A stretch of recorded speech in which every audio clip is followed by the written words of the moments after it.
semua, selamat datang di channel YouTube aku hari ini. Hari ini aku mau bahas terkait dari regulasi emosi yang dulu topik ini pernah aku angkat di skripsi dan menjadi variabel juga di skripsi aku. Dan I'm so interested, aku tuh sangat tertarik banget ngebahas terkait regulasi emosi ini, dan aku juga pengen nih share apa yang aku dapatkan terkait dari regulasi emosi yang dulu pernah aku pegang variabel di skripsi aku. Jadi dalam memahami regulasi emosi ini ada beberapa tahapan yang bisa kita ketahui. Yang pertama terkait dari definisi terkait dari regulasi emosi, kemudian faktor dari regulasi emosi itu sendiri yang mempengaruhinya, kemudian yang ketiga adalah solusi yang bisa diberikan sama regulasi ataupun dampaknya, serta contoh regulasi emosi di kehidupan sehari-hari yang bisa kita terapkan di kehidupan kita.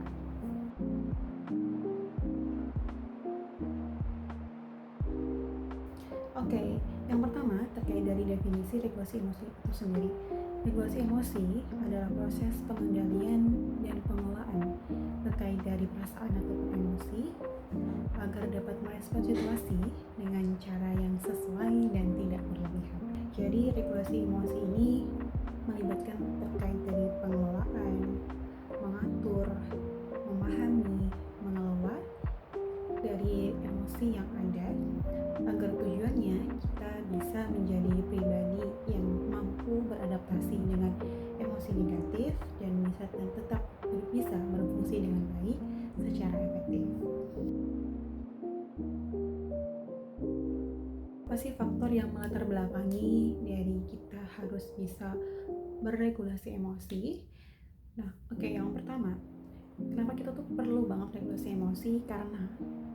Karena kita nih, kalau semua kita udah ada di tahap kita sudah bisa mengelola emosi dengan baik dan bisa menerima emosi itu dengan baik, kita nih bakalan terlihat menjadi pribadi yang nggak emosional, pribadi yang apa gampang marah, gampang tersulut gitu. Jadi kita bisa lebih diandalkan. Yang kedua, emosi negatif itu sangat melelahkan dan sangat merugikan diri kita. Kalau sama kita marah ya, dan kita lampiaskan marah itu langsung secara otomatis pasti nih endingnya kita nyakitin orang lain dan perasaan orang lain yang nggak seharusnya kita sakitin, dan kita merasa kecewa sama apa yang kita lakuin tadi. Proses regulasi emosi itu sendiri, itu yang pertama ada pencegahan, define mekanisme. Pasti orang-orang ada yang memiliki sifat define mekanisme. Kita menghindari sesuatu hal ataupun situasi yang memberikan polemik atau memicu dari emosi itu timbul. Ya, hal remeh lah, kita menghindari percakapan yang sensitif ke teman-teman, atau kita menghindari ngomong kasar ke teman-teman, atau kita nggak terlalu melebih-lebihkan sesuatu yang bisa memicu situasi timbulnya pertengkaran antar teman. Kemudian yang kedua adalah modifikasi emosi. Jadi mengubah cara berpikir atau berperilaku untuk merespon emosi secara lebih positif.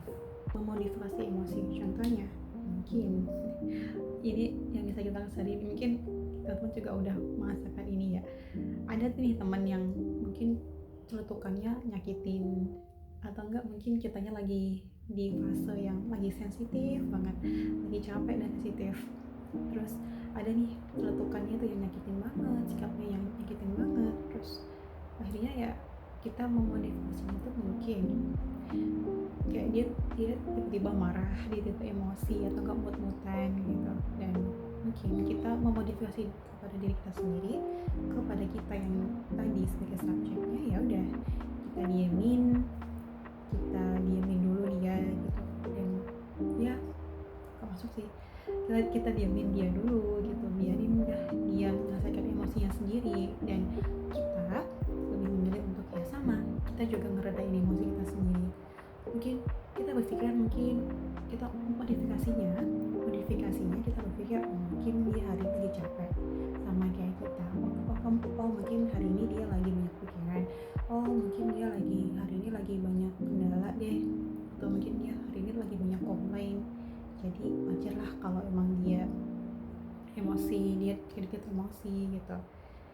Terus yang ketiga, menurunkan emosi, jadi mengurangi intensitas emosi yang muncul.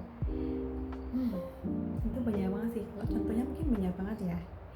Kalau sama kita lagi marah nih ya, kita lagi marah banget, terus kita menguranginya dengan mungkin duduk, berdiri, itu ya, duduk, berdiri, kita tarik nafas kayak kita hembuskan nafas itu, terus kayak ya Allah gitu kan, pasti ya gitu.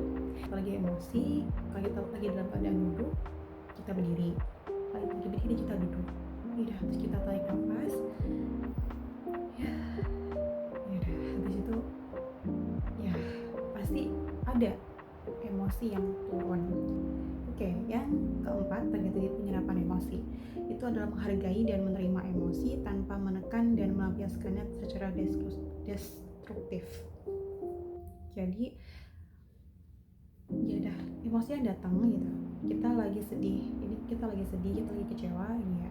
Kayak kok nggak sesuai apa yang kita mau sih, kita kecewa, sedih gitu. Kayak ya udah, kita rasakan dulu kecewanya, kita rasakan dulu sedihnya, kita serapi emosinya yang datang. Terus habis itu kita tanpa kita menekan atau melampiaskannya. Jadi kita nggak melampiaskan dengan melempar barang, kita nggak melampiaskannya dengan kata kasar. Ya udah, kita rasapi emosinya, kita terima emosinya gitu. Kalian mau nangis boleh, kalian mau kesel, kalian mau marah boleh, tapi habis itu ya udah, tanpa menekan dan tanpa melepaskan. Dulu ya, aku ada teknik. Dulu pas zaman kuliah, aku ada teknik yang aku lakukan setelah aku beraktivitas seharian penuh, yang itu mungkin udah banyak banget emosi yang masuk lah ya. Apalagi dulu pas lagi zamannya sekolah online gitu, jadi mungkin aku banyak banget emosi yang ada gitu. Jadi sebelum aku tidur, aku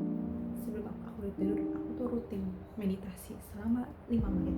Hasilnya tuh aku benar-benar merasa kayak wow gitu, kayak pas aku ketemu sama orang-orang gitu, pas aku ketemu sama, mungkin aku ada di situasi yang dimana itu mungkin banyak lah yang bisa memicu emosi gitu.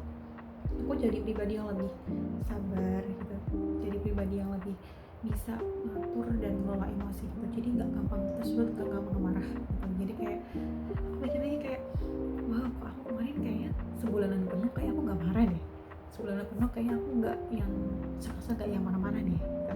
Kalian mikir karena mungkin itu adalah efek yang ada dari meditasi selama 5 menit yang aku lakukan setiap hari sebelum tidur, dan itu sangat efektif banget menurut aku. Oke, jadi kesimpulannya teman-teman, regulasi emosi itu sangat penting ya teman-teman ya.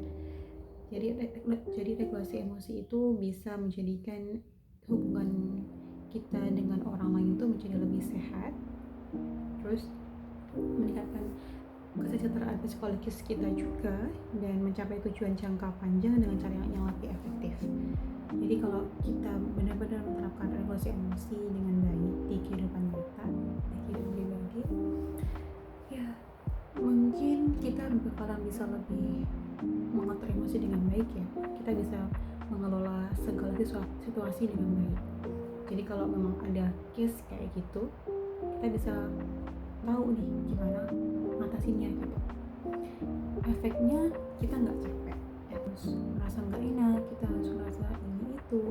Jadi ya udah, kalau ada case yang sama, kita udah tahu apa yang perlu kita lakukan. Itu yang bisa aku sampaikan ya teman-teman semua.